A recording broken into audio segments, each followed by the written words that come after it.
حدیث سے ثابت ہے یہ کہ حضور اس رات کو، شب برات کو، بقیع جو قبرستان ہے وہاں تشریف لے گئے تھے. وہ حدیث کی تفصیل بیان کرو تو وقت زیادہ ہوگا، لیکن اتنا سمجھ لو کہ ثابت ہے حضور تشریف لے گئے. تو اس واسطے علماء کہتے ہیں کہ اس شب کو قبرستان جانا کوئی جا سکے تو، اگر نہیں جا سکے گھر سے بھی کر سکتے ہیں. کئی مرحومین کو دوسری جگہ دفن رہتے یا دور رہتے، نہیں جا سکتے.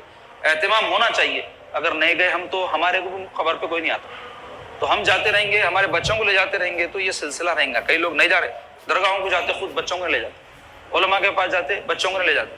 جہاں گئے اپنے بچوں کو اچھی جگہ لے جانا، بری جگہ نہیں لے جانا.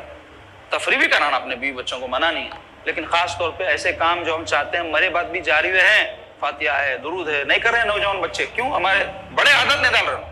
تو بچپن سے ان کو اس کا عادی بنانا، ان کو سمجھانا بھی اس واسطے کرتے. دیکھو بیٹے، اور اپنے بچے کو بچپن سے سمجھا دے. شب بارات میں لے جاتے وقت گاڑی پہ بول دیے دیکھو بیٹے اس واسطے جاتے ہیں، اور قبرستان گئے تو اپنے کو یہ کرنا ہے، اور قبرستان کے یہ آداب ہے. کامنٹری بجاتے ہوئے لے جانا، ہم تو اپنے بڑوں سے یہی سیکھے.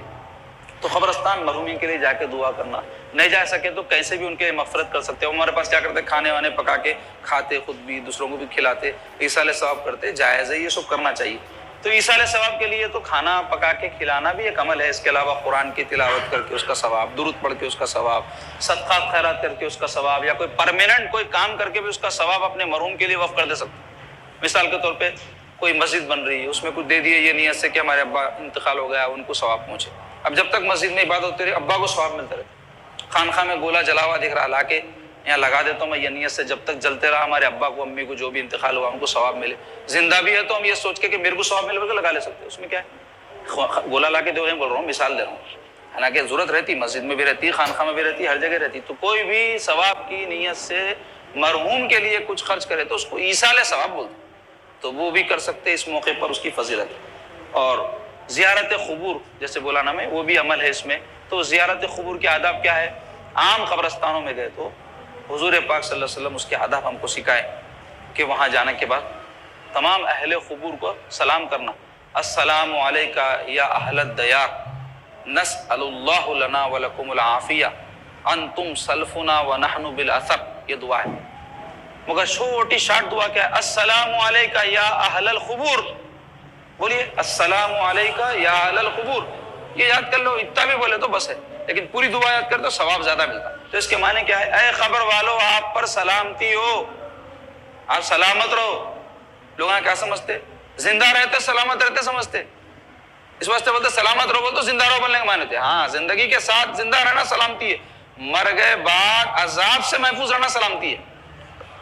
تو عذاب قبر سے آدمی بستا، سلامتی کی دعا کرے. تو السلام علیکہ یا اہل الدیار کے معنی اے گھر والو، قبر والو، تم پر سلام. تو جا کے وہ سلام کرنا. اور قرآن مجید سے جو بھی یاد ہے جہاں سے بھی کھڑ کے پڑھ سکتے. ضروری نہیں ہے خبر تک پہنچے، ضروری نہیں ہے پھولی ڈالے، ضروری نہیں ہے دوسروں کی خبروں کو کھنل کے جائے. دیکھنا، حالات دیکھ کے رعایت کرنا اس کی. قبرستان میں اندھیرا ہے، دور تک نہیں جا سکتے، بابا کی خبر وہاں ہے، گئے تو سو خبروں پہ سے کھنل کے جانا پڑتا. مت جاؤ، جہاں ٹھہرے ہوئے ٹھہر کے پوروں کے سے دعا کرو. قبرستان میں جا کے گھر میں سے بھی کرے تو بابا کو ثواب پہنچتا. 7 سمندر پار بابا مکے میں دفن ہے، بقیع میں دفن ہے، یہاں سے کرو ثواب پہنچتا. ہمارا دین اتنا آسان کر دیا ہمارے لیے، لیکن لوگ اپنے اپنے طور پر جو چیز کو مناسب سمجھتے وہی کرے تو ثواب ہوتا سمجھتے. یہ ایک حماقت ہے. تو مختصر یہ کہ قبور کی زیارت کس واسطے کرنا ہے؟ ایک تو ان کے لیے دعا کرنا، دوسرے اپنے لیے عبرت حاصل کرنے کے واسطے جانا ہے قبرستان کو. کیا عبرت؟ انہوں بھی میرے جیسی پھرتے تھے، بیوی تھی، بچے تھے، کاروبار تھا، خوش تھے، اچھلتے تھے، لڑتے تھے، جھوٹ بولتے تھے، سچ بولتے تھے، سب کرتے تھے. آج پڑے ہوئے مٹی کے نیچے، منو مٹی کے نیچے. میرا بھی نمبر لگنے والا ہے، میں بھی آنے والا ہوں مل صاحب آپ کے ساتھ. سوچتے منوس سمجھتے بات کو، ارے استغفر اللہ، آپ اندھے کو مریں گے، ارے سب مرتے جی، میں بولا نا. تو حقیقت پسند بنو. تو گئے تو قبرستان کو اپنی موت کو یاد کرنا، اور ہم سمجھنا کہ ہم بھی یہاں آنے والے ہیں، ہم کو بھی لا کے ڈالنے تک یہاں نہیں آتے. تو اس واسطے لوگوں کی بھی ضرورت ہے اپنے کو سب سے تعلقات اچھے رکھنا، تاکہ مرے تو میت میں شریک بھی ہوتا، دعا بھی کرتا، اور بعد میں بھی کرتے رہتا اگر ہم اچھے رہے تو. نہیں تو بولتا ارے بڑا بدماش تھا، بڑی بدماش تھی، بہت ستائی میرے کو ننند، بھاوج بہت ستائی میرے کو، ساس بہت تکلیف دی، خدا اس کو اچھا نہ کو رکھے. ایسا بولنے کی نوبت نہیں آنا. اب اگر کوئی کم عقلے رہے تو اچھے لوگوں کو بھی برا بولتے، یہ بات الگ ہے، لیکن ہم کو اللہ کی خاطر ہر ایک انسان سے اچھا سلوک کرنا ہے، تاکہ دعائیں میں یاد رکھے ہم کو. کیونکہ انسان کو مرنے کے بعد عمل نہیں ہے، لوگوں کے پہنچے ہوئے صدقہ ثواب سے ہی فائدہ ہوتا. تو اس واسطے گئے بات کا بھی پروگرام بنا کے جانا، جیسا بچوں کے واسطے گئے بات پروگرام بناتے نہیں. میں مر گیا تو میرے بچوں کا کیسا ہوں گا، گاڑی دلا کے جاؤ، گھر دلا کے جاؤ, پیسے رکھ کے جاؤ, اپنے واسطے بھی کچھ کر لو. میں مر گیا بعد میرا کیسا ہوں گا, کون ثواب بھیجیں گا میرے کو؟ تو نیک بناؤ بچوں کو, بیوی کو نیک بناؤ, اچھے نیک ساتھی بناؤ تاکہ میرے بعد دعا کرے تو آپ کو ذہن میں رکھنا ہو, یاد کرتے رہنا ہے اللہ اس کی مغفرت فرما, میرا دوست تھا, میرا بھائی تھا, میرا رشتہ دار تھا, میری سہیلی تھی, جو بھی ہے عورتوں مردوں میں. تو مختصر یہ کہ یہ زیارت قبور سے مقصود کیا ہے؟ عبرت حاصل کرنا, ہم کو بھی مرنا ہے. تو قبرستان کو جاتے رہنا, صرف شعبان کو شعبان نہیں, حدیث شریف میں آیا ہے ماں باپ کی خبر کو تو جمعے کو جمعہ جاؤ بول کے آیا, تو ان کا حق بھی ہے یہ ہمارے بات. اور پھر اس سے ہم کو ہفتے کو ہفتہ آخرت کی یاد تازہ ہوتی کم از کم. ویسے تو ہر وقت موت کو یاد کرتے رہنا ہے, لیکن کم از کم قبرستان کو گئے تو ہوتی, لیکن وہ بھی دل گھٹنے ہوا. تو دل گھٹو گا سو والے تو خود قبرستان میں بیٹھ کے جوئے کھیلتے, کہیں نہیں یہ واقعات پکڑے گئے, قبرستان میں بیٹھ کے شراباں پیے سو پکڑے گئے.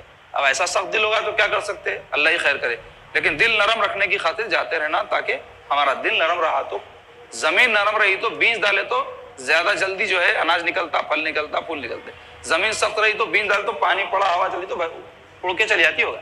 اس واسطے دل کی زمین ہمیشہ نرم رکھنا. تو قبرستان کو جانا, موت کو یاد کرنا, عیادت کرتے رہنا, لوگوں کی اچھے برے میں شریک ہوتے رہنا. 6 افراد ایسے حدیث میں آیا جن کی بخشش نہیں ہوتی شب برات میں بھی. وہ 6 کون کون ہیں؟ پہلا ہے شراب خور, جب تک کہ توبہ نہ کر لے, شراب نہ چھوڑ دے. توبہ بولے تو شراب چھوڑ دینا, صبح اٹھ کے منہ پہ تھپڑا مارا گیا, رات میں پھر پی رہا, صبح تھپڑ مارا, رات میں پی رہا, توبہ بولتے اس کو. توبہ بولتے چھوڑ دینا انہیں, باز آ جانا اس سے, توبہ بولتے جس کو. دوسرے والدین کا نافرمان, اس کی بخشش نہیں ہوتی. والدین کا نافرمان بولتے ان کو تکلیف دیا اپنے قول سے, اپنے عمل سے, اپنی حرکتوں سے ستایا, وہ شخص کی شب برات میں بھی بخشش نہیں ہوگی جب تک کہ ماں باپ اس کو معاف نہ کر دیں. اور توبہ اللہ سے بھی کرنا, ماں باپ سے بھی معافی چاہنا. تو وہ شب برات آنے سے پہلے کر لو, کیونکہ آتی کی نہیں کی کتوں پہ کی, اس واسطے بول رہا ہوں. تیسرے عادی زانی, زنا خود ایک بڑا گناہ ہے, لیکن کوئی شخص برا کام کرنے کا عادی ہوگا تو ویسے شخص کی بھی جب تک توبہ نہ کرے بخشش نہیں ہوگی. چوتھے خاطۂ رحم, رشتے ناطے کاٹنے والا. رشتے ناطے بولے تعلقات کئی قسم کے ہوتے نا, ایک تو ہوتے نسبی رشتے یعنی ددیال کے ننیال کے, ایک ہوتے سسرالی رشتے, سب مراد ہے اس سے. دوسرے دوستیوں میں بھی ایک دوسرے سے لوگ ناراض ہو کے بات چیت بند کر لیتے, ملتے جلتے نہیں, تعلقات ختم کر لیتے, سب گناہ ہے. البتہ کوئی لوگ جھوٹے ہیں اور اس کو الزام تراشیاں کر رہے ہیں, بہتان تراشیاں کر رہے ہیں, ویسے لوگوں سے آپ احتیاط کر کے دور رہ رہے ہیں, الگ بات ہے. لیکن پھر بھی اگر ضرب بڑا ہے تو برداشت کرنا, اگر ضرب بڑا ہے تو برداشت کرنا ویسے لوگوں کو بھی. 5ویں گانے بجانے والوں کو اللہ معاف نہیں کریں گا شب برات کے موقع پر بھی. 6 چغل خور, چغل خور بول تو ادھر کی بات ادھر, ادھر کی بات ادھر کرنے والا. عورتوں میں زیادہ رہتی عادت یہ, بہت بری عادت ہے یہ, اس کے بہت فساد ہے.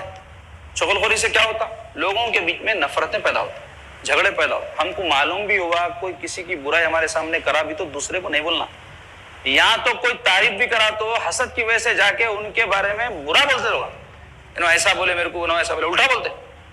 جبکہ ہمارے کو کرنا کیا چاہیے, کوئی برائی بھی ہمارے سامنے کرا تو پہلے تو وہ شخص کو بولنا بھائی کسی کی برائی نہ کرو, آپ میں نہیں سنتا, اور آپ کو غلط فہمی ہوئیں گی, اور ہر کوئی اچھا بھی رہتا برا بھی رہتا, آپ خالی برائیاں کر کو دیکھ رہا, ایسا سمجھانا. بجائے اس کے سب مل کے چٹنی پیستے, یعنی سب مزے لیتے, انہیں بھی برائی کرتا, انہیں بھی کرتا, انہیں بھی شامل ہوتا, انہیں بھی شامل ہوتا, سب مل کے اس کی برائی کرتے. پھر سامنے ملے تو ایسا محبت سے ملتے, منافقت بولتے اس کو. ایسا نہیں رہنا, پہلے تو برائی سے روکنا, دوسرے اگر کوئی کر بھی دیا تو جا کے دوسروں کو نہیں بولنا تمہارے بارے میں ایسا ایسا بول رہا تھا. تو عورتیں نہیں کرتے, ائی پھپھو ماں ایسا بول رہے تھے تمہارے بارے میں, ائی اماں ایسا بول رہے تھے, ائی خالہ ایسا بول رہے تھے, ائی بول کے سب بولتے, چغل خوری بولتے اس کو. اور یہ حرام ہے, گناہ ہے, اور چغل خور کی بخشش نہیں ہوگی. اور حدیث میں جنت میں نہیں جائیں گا چغل خور. اب جنت میں چغل خور نہیں جائیں گا بول تو مسلمان چغل خور ہوں گے, بلکہ جنت میں نہیں جائیں گا نا, غیر مسلم تو جائیں گے نہیں. تو یہ سمجھنے کی ضرورت ہے کہ گناہ ہے, بہت برا کام ہے. تو توبہ کرنا ہے ان تمام چیزوں سے. اللہ ہم سب کو نیک توفیق عطا فرمائے.